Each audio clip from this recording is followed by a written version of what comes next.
de los detalles de lo que pasa en este juicio.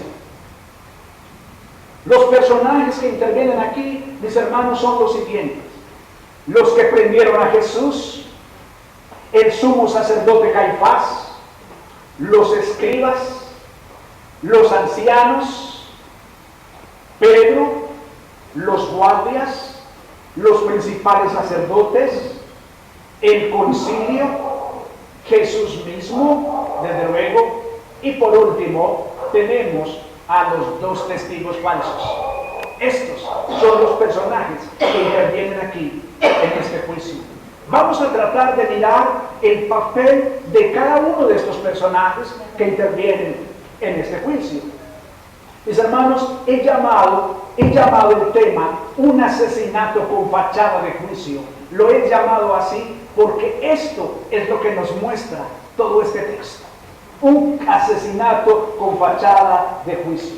Hermanos, los que prendieron a Jesús o los que arrestaron a Jesús lo plantea de manera un poquito más clara para nosotros la Nueva Traducción Viviente. Es decir, poner bajo el poder de uno, es decir, agarrar, poner bajo su control con seguridad garantizada, ya sea natural o espiritual.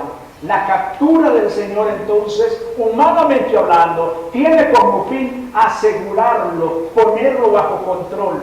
Estamos hablando de un aspecto exclusivamente humano. Hermanos, no era necesario semejante arresto con espadas y palos. Hay una operación montada como si definitivamente el Señor fuera un revolucionario que se levantaría en armas. Hermanos, no es esto lo que estaba en el corazón de nuestro Señor Jesucristo. Pero bien, es así como se presenta el arresto de nuestro Señor. Pensemos en ese escenario. Él está ahí en el monte de los olivos, está con sus discípulos. Él ha estado orando por varias horas. Y los discípulos están llenos de sueño. Él viene, los ve durmiendo, vuelve y se va. Viene, los ve durmiendo y vuelve y se va. Pero finalmente el Señor les dice: llegó la hora, estoy listo, estoy preparado. Bien, pero veamos, mis hermanos, al sumo sacerdote Caifás. Veamos a este hombre. Caifás era el más alto dignatario religioso, representante de la nación ante el Señor. Esto era Caifás. Era la autoridad más alta dentro del pueblo judío como tal. Dice que le llevaron ante el sumo sacerdote. Esta palabra sumo aquí, mis hermanos, nos trae a la idea en castellano de pontífice, un líder entre los sacerdotes. Este Caifás, mis hermanos, este Caifás representa bajo la ley judía, representado bajo la ley judía, este Caifás. No se le permitía a él juzgar el caso solo. Hermanos, vamos a prestar mucha atención a la ilegalidad de este juicio. Qué bueno que aquí estuviese un abogado, qué bueno que así fuera. Vamos a prestar mucha atención a la ilegalidad de este juicio. A Caifás no se le permitía realizar o juzgar el caso él solo. Caifás tenía que solicitar el voto del concilio. Hermanos, Caifás sabe que Jesús no había cometido blasfemia según la definición técnica judía, pero tenían un motivo importante para solucionar el problema rápidamente.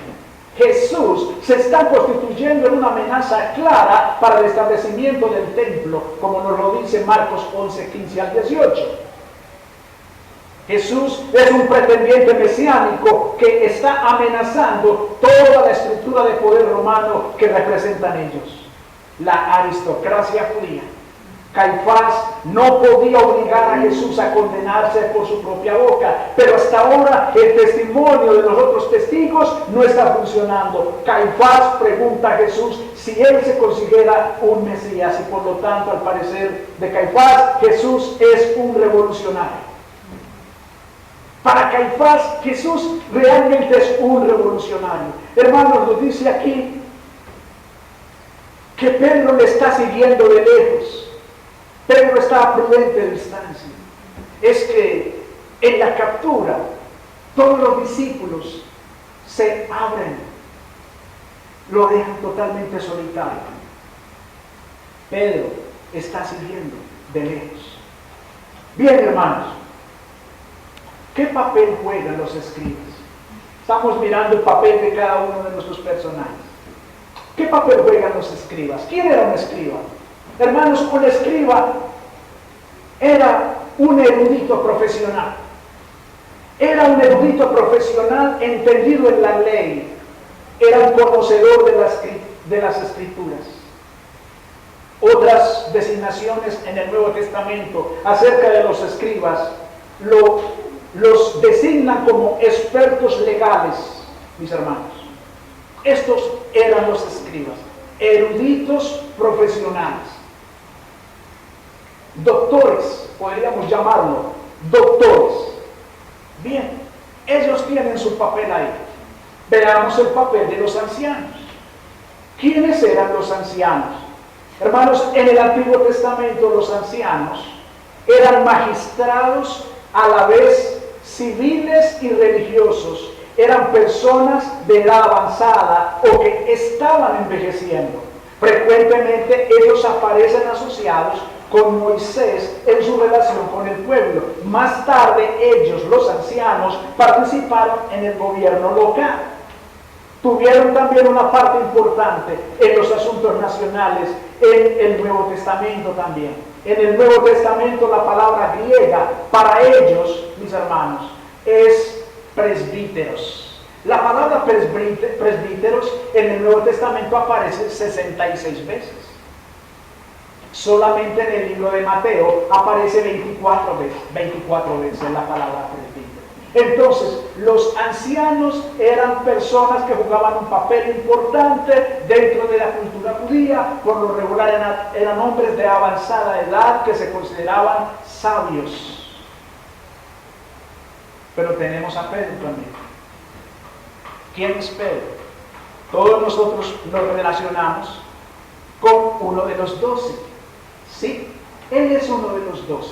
Veamos algunos detalles de este discípulo.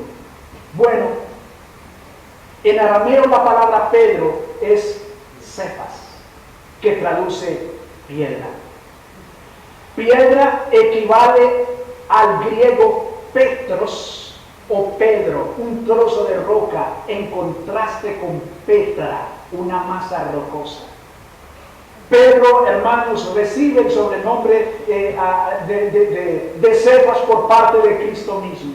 La mención de Jesús sobre Pedro como la roca que está en Mateo 16.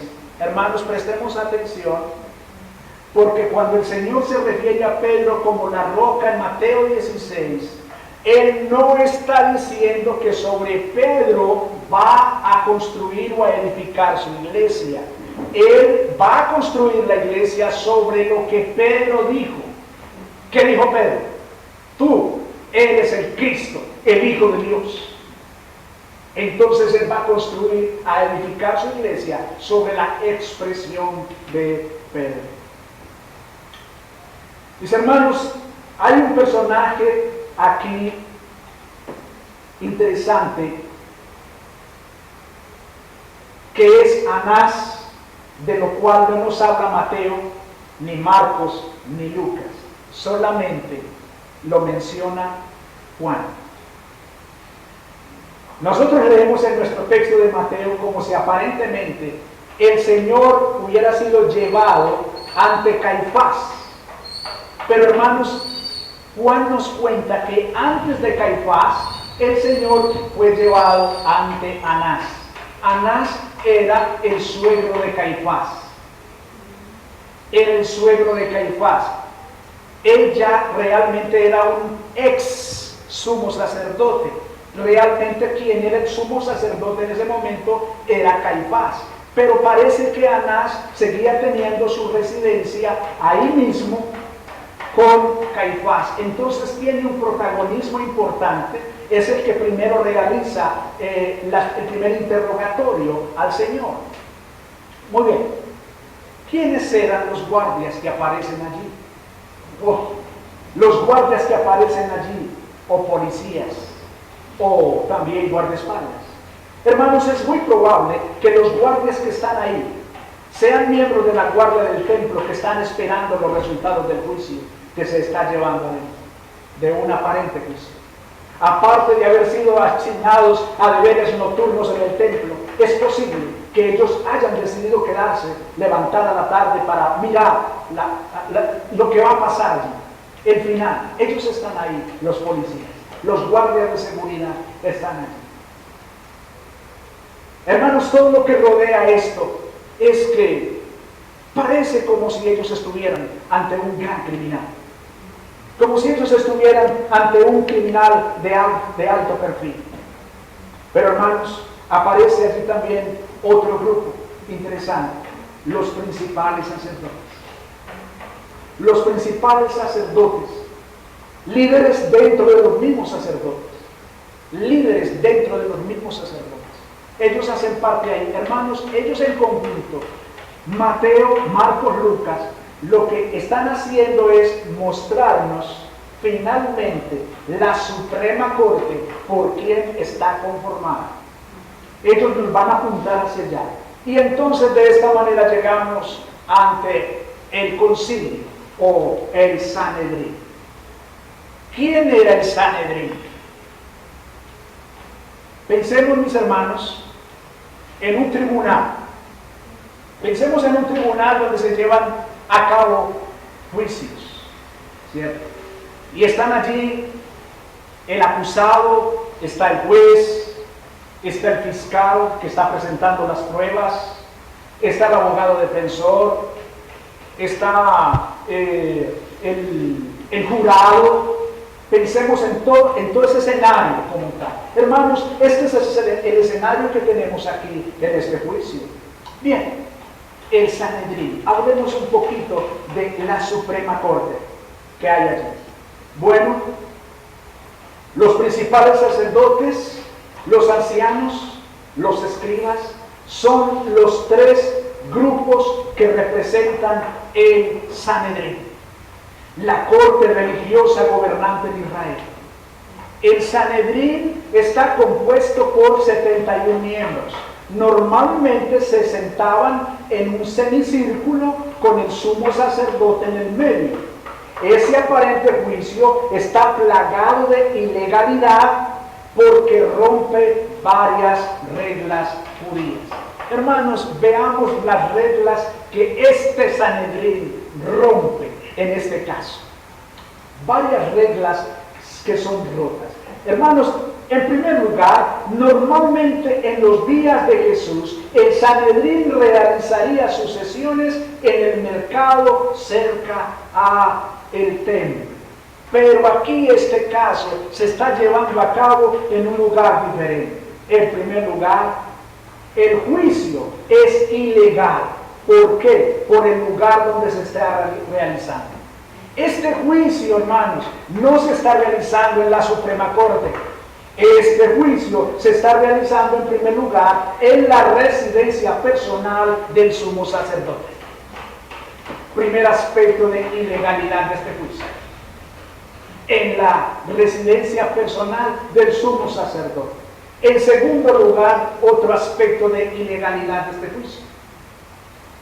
El juicio es ilegal por la hora en la que se está realizando, mis hermanos, en la noche. Este juicio se está realizando entre la 1 y 3 de la madrugada del día viernes. Entonces es ilegal, no se podía declarar reo a una persona durante la noche. Tercer aspecto ilegal de este juicio. Mis hermanos, este juicio es ilegal por la prisa con la cual se está llevando a cabo. Hay un afán, hermanos. Muchos miembros del Sanedrín, se requerían 23 miembros del Sanedrín para que hubiera quórum. Entonces se celebra una reunión secreta en la noche, sin aviso previo, en el hogar del sumo sacerdote. Este juicio, mis hermanos, es a toda costa ilegal porque se está llevando a cabo en secreto. Por eso, mis hermanos, el título, un asesinato con fachada de juicio. Hermanos, estemos pensando en esto. ¿Por qué mi Señor ha estado en silencio? ¿Por qué Él ha guardado silencio? Estemos pensando en esto. Hermanos, en cuarto lugar, este juicio es ilegal porque se realizó durante una fiesta. Es que según la ley farisea no se podían celebrar audiencias sobre un caso que comprendiera la pena capital en la víspera de una fiesta mayor como la Pascua. En quinto lugar, este juicio es ilegal porque el arresto se efectuó como resultado de un soborno. Recuerden, hermanos, que ellos pagaron a Judas para que les entregara a Jesús. Tal vez ellos lo habrían explicado como una indagación preliminar antes de una investigación real. Pero los funcionarios que se reúnen parecen estar más preocupados por condenar a Jesús rápidamente. Hermanos, es que en realidad el crimen ya había sido planeado. Sí, recuerden ustedes que pasamos por ahí. Cuando en el capítulo 23 el Señor les hace una descarga de todo lo que eran ellos, como los fariseos, como los escribas, como los sumos sacerdotes. El Señor en el capítulo 23 hace una gran descarga. Era la última intervención pública del Señor en el templo. Pero cuando termina la descarga, ellos hacen una reunión. Hay que matarlo. ¿Se acuerdan que pasamos por ahí? Ellos determinan, hay que matarlo. Entonces, mis hermanos, lo que tenemos aquí en este aparente juicio realmente es una fachada, porque ya el veredicto final había sido dado con anticipación. Hay que asesinarlo. A diferencia de los azotes en público, la conducta representada aquí como escupirlo, que significaba realmente una exclusión del grupo, como si fuera por impureza ceremonial. Cuando nosotros miramos Números, capítulo 12, versículos 14 y 15, lo que vemos allá, mis hermanos, con escupir a una persona, era un símbolo de excluirlo del grupo. Aquí, esto es lo que está pasando, mis hermanos. Ellos le vendan los ojos, ellos lo golpean, ellos se burlan del prisionero. Ellos están totalmente en contra de la ley judía. Ellos, hermanos, se ensañan con él. Piensen lo que era vendarle los ojos, escupir su rostro, darle puñetazos en su rostro, sin que él pudiera sacar su rostro hacia un lado, porque no sabe de dónde va a venir el golpe, porque él está vendado. Y las palabras que ellos le dicen es: profetízanos, ¿quién te golpeó? Si tú realmente eres un profeta, adivina, ¿quién te golpeó? Hermanos, definitivamente el Sanedrín rompe decisivamente con el Mesías. La Suprema Corte, allí cuando lo escupen, cuando lo golpean, están mostrando un simbolismo total de romper con él definitivamente como Mesías. Pero hermanos, hay otros personajes aquí. Los dos testigos falsos. Recuerden que la corte judicial tiene una fachada, ha establecido una fachada. Nos dice la Escritura, mis hermanos, en el versículo 60, en el versículo 59 nos dice: los principales sacerdotes y los ancianos y todo el concilio buscaban un falso testimonio contra Jesús para entregarlo a la muerte. No lo hallaron, aunque muchos testigos falsos se presentaban, pero al fin vinieron dos testigos falsos. ¿Qué dijeron esos dos testigos falsos? Ellos dijeron: le hemos oído decir que puede derribar el templo de Dios en 3 días y reedificarlo. Hermanos, estos dos testigos falsos realmente están haciendo referencia a Juan capítulo 2, versículo 19. Vayan por un momento conmigo a Juan capítulo 2, 19, para que veamos realmente qué fue lo que el Señor dijo allá.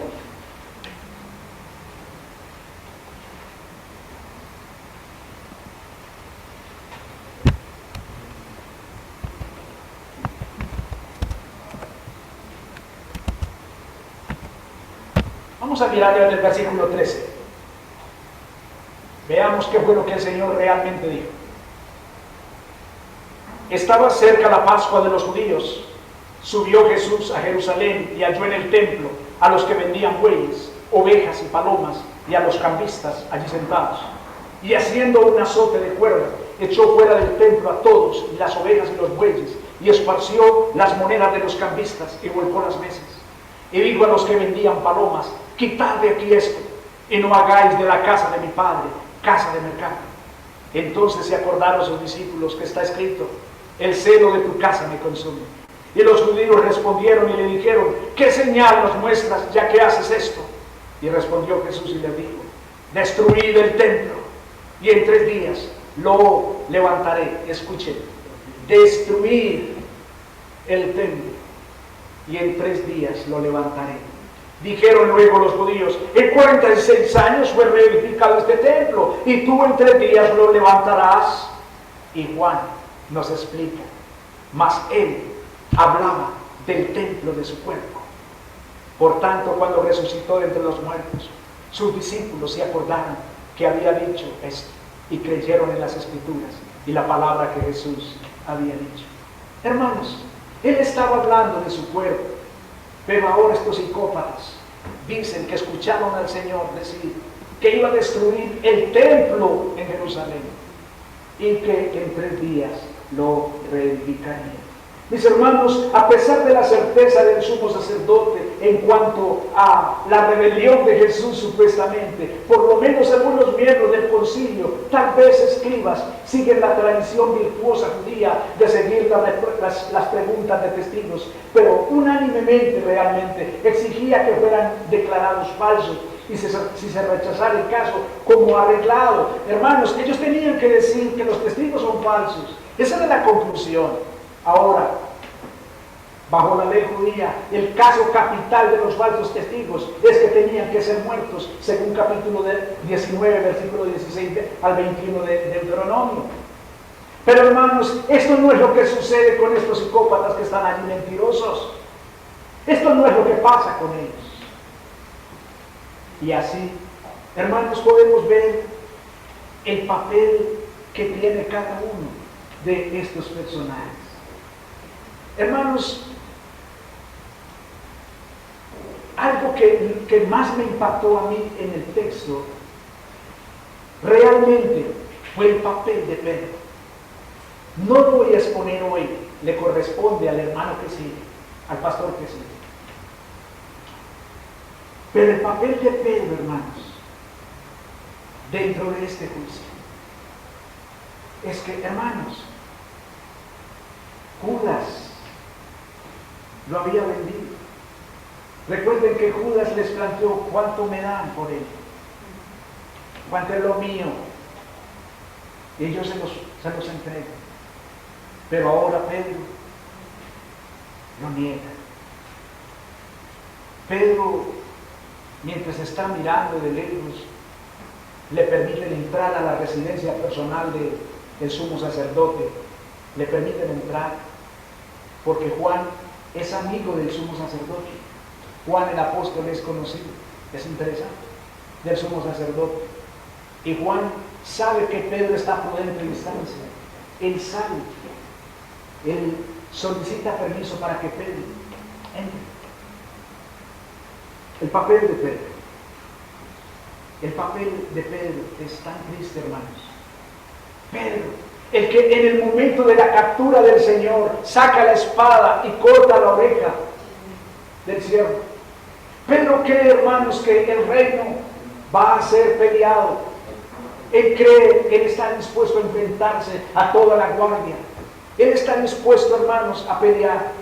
Pero ahora, él está allí, está mirando a Jesús.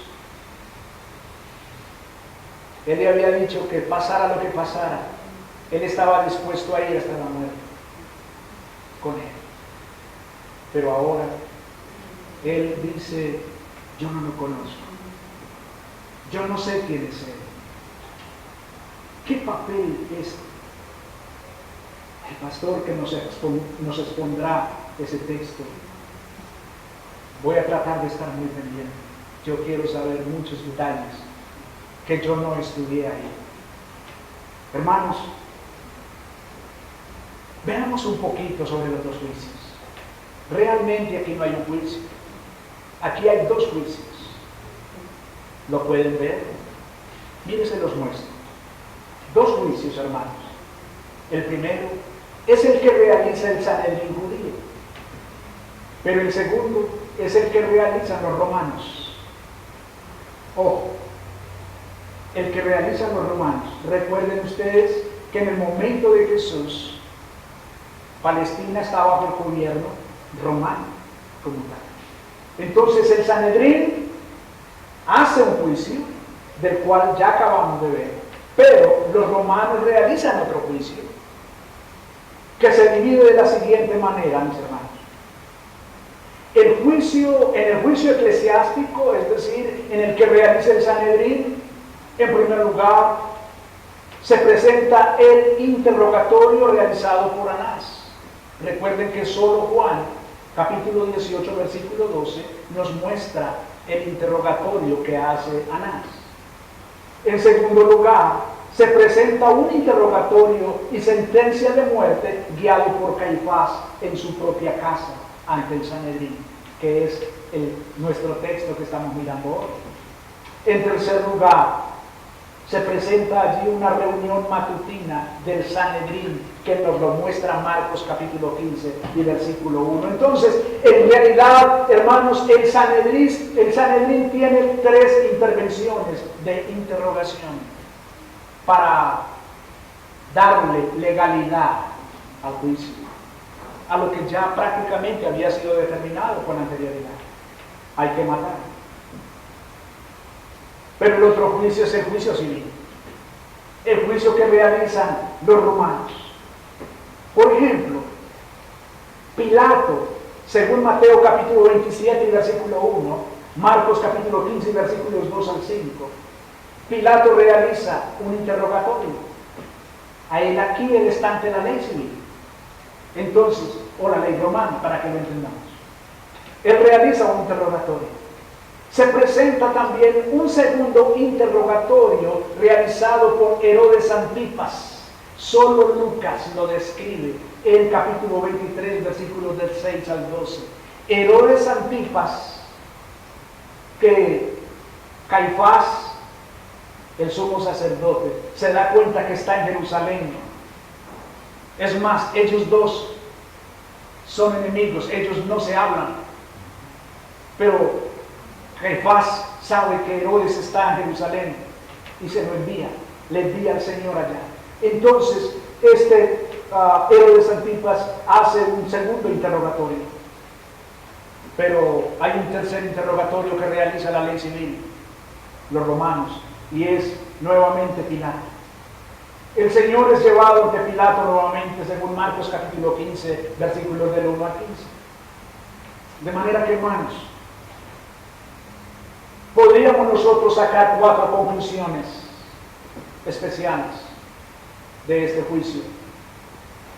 En primer lugar, el Señor fue tratado tercamente. El Señor fue tratado de lo más vil que se pueda llegar a pensar. Según Mateo capítulo 26, versículo 59. Yo quiero que miramos, hermanos, lo que dice ese 59. Y los principales sacerdotes y los ancianos y todo el concilio buscaban falso testimonio contra Jesús para entregarlo a la muerte. Si ya habían definido que lo matarían, ¿qué tienen que buscar? Hermanos, el Señor Jesús fue procesado mentirosamente. Mentirosamente. Mateo 26, versículo 66. El Señor Jesús fue sentenciado injustamente. Él fue sentenciado injustamente. Finalmente, Jesús fue torturado inhumanamente. Mateo 26, versículo 67. Hermanos, estas 4 conclusiones realmente no son mías, son del doctor Matthew Henry. Cuando estaba mirando comentarios, me pareció una buena manera de terminar, de concluir este juicio. El Señor tratado tercamente, mentirosamente, injustamente, inhumanamente. Y tal vez la pregunta de ustedes, pastor, ¿cómo podemos aplicar para nosotros esto? ¿Qué nos dice a nosotros este juicio? ¿Cómo puedo vivir yo hoy a la luz de esto que he escuchado hoy? Hermanos, tal vez muchos de ustedes no habían escuchado este juicio en detalle. Como está lleno de grandes detalles. Hay veces leemos la Escritura, lo leemos rápidamente y nos quedamos ahí. Pero hermanos, la riqueza de mirar todos los detalles tienen que impactar nuestro corazón. Hermanos, ¿por qué Cristo sufrió la injusticia del doble juicio? ¿Por qué? Esa es la gran pregunta. ¿Por qué Él permaneció en silencio, guardó silencio ante el doble juicio injusto realizado por los hombres? Por una sola razón. Por una sola razón. Para que nosotros seamos absueltos ante el tribunal divino. Sí, para que el tribunal divino nos encuentre no culpables. El Señor soportó esta mentira, hermanos. El Señor soportó todo esto para que tú y yo, ante el tribunal divino, seamos absueltos. Los 2 requisitos para ser absueltos ante el tribunal divino. Y todos los seres humanos un día estarán frente a su Creador y escucharán esto de nuestro Creador. Hermanos, los 2 únicos requisitos para ser absueltos en aquel juicio final son el arrepentimiento de nuestros pecados y la aceptación de nuestro Señor Jesucristo por fe como nuestro Salvador. Hermanos, yo trato a todos como hermanos acá en la sala. Ojalá que todos seamos salvos Ojalá que todos hayamos nacido de nuevo. Ojalá que todos hayamos tenido un arrepentimiento de nuestros pecados y hayamos colocado nuestra fe en el Señor Jesucristo. Jóvenes,